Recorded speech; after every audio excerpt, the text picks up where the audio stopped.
In 2024, a real estate company called Opendoor shut down its entire India operation. Hundreds of workers gone. But here's the twist. These weren't American jobs being sent overseas. These were the overseas jobs, the ones companies created specifically to save money. And now, AI is replacing them too. The workers who replaced American workers are now being replaced themselves. It's a pattern that's about to hit millions of people who thought they were safe from automation. To understand what's happening, we need to rewind about 20 years. Starting in the early 2000s, American companies discovered something. They could hire workers in India, the Philippines, and other countries for a fraction of what they'd pay in the US. Customer service, data entry, software testing, accounting. The math was simple. A job that cost $50,000 in California might cost $10,000 in Bangalore. So companies moved millions of jobs overseas. They called it outsourcing. Workers in those countries called it opportunity. But now, a new option has appeared on the spreadsheet. Here's what Opendoor actually did. They're a company that buys and sells houses using algorithms.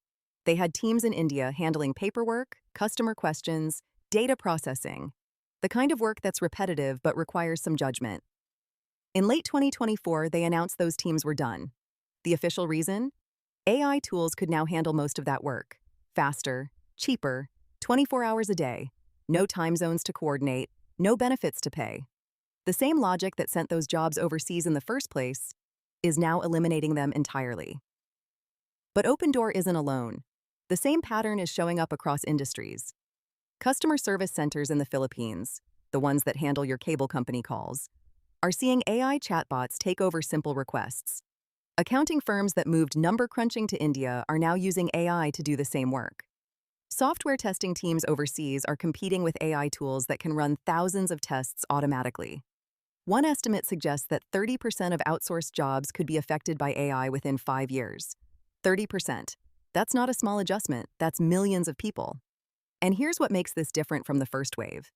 When American jobs moved overseas, it took years, decades even.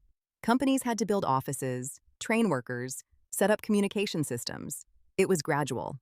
This time, AI doesn't need an office. It doesn't need training in the traditional sense. A company can switch from human workers to AI tools in months, sometimes weeks. The speed is what makes this wave so different, and it catches workers by surprise because the same skills that made them valuable for outsourcing, English fluency, technical knowledge, willingness to work odd hours, those skills don't protect you from AI. They make you more replaceable. Let's talk about what AI can actually do now. Customer service is the clearest example. Modern AI chatbots can handle 60 to 80% of routine customer questions without any human help.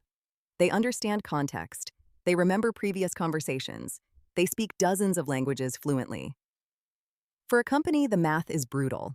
An AI chatbot costs maybe 2 cents per conversation. A human agent, $2 to $5 per conversation. That's not a small difference, that's 100 times cheaper.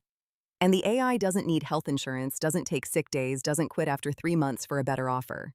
But it's not just customer service. Data entry, where humans type information from one system into another, is being automated rapidly. Document processing, reading contracts, extracting key details. AI does that now. Basic coding tasks, writing test scripts, fixing simple bugs, AI handles those too. These were the exact jobs that moved overseas because they were routine enough to standardize, but complex enough to require human judgment. Here's the problem. AI has gotten just good enough at judgment for these tasks. Not perfect, but good enough. And good enough at 1/100th the cost wins every time. Now here's where it gets complicated. When outsourcing first happened, American workers were told to upskill, learn new things, move into jobs that require more creativity, more human connection. Many did. And now, workers in India and the Philippines are getting the same advice. Upskill, move into roles AI can't do. But there's a difference. In the US, the transition happened over decades. Workers had time, they had robust unemployment systems, they had savings. Many overseas workers don't have those cushions. The second wave is faster, and the safety nets are thinner. So what does this mean for you, if you're watching from the US or Europe? First, some jobs might actually come back. Sounds strange, right? But here's the logic. If AI is going to do the work anyway, some companies are bringing the oversight of that AI back to their home country.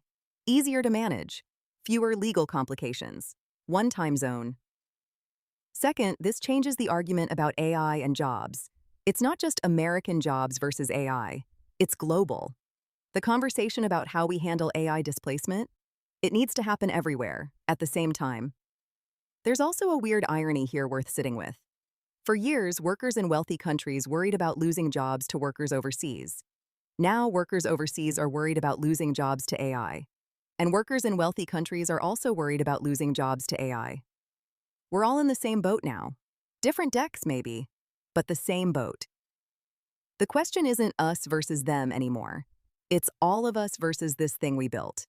And that changes the politics. It changes what solutions might actually work. Now, the honest caveat. We don't actually know how big this wave will be. 30% of outsourced jobs affected? That's an estimate. Could be less, could be more. AI still makes mistakes, sometimes embarrassing ones.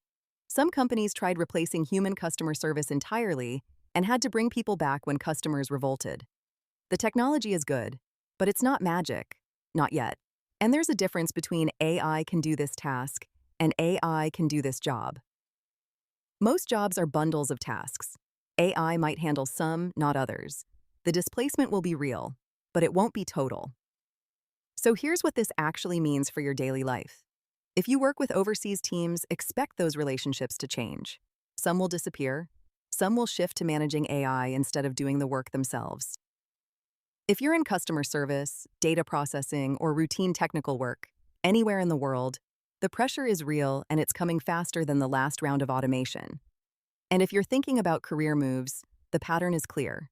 Work that requires physical presence, genuine human connection, or creative judgment that can't be standardized. That's where humans still have an edge. The workers who replaced American workers are now being replaced themselves. It's not about which country's workers win anymore. It's about which skills survive. And that question affects all of us. Same boat, different decks, but the same storm.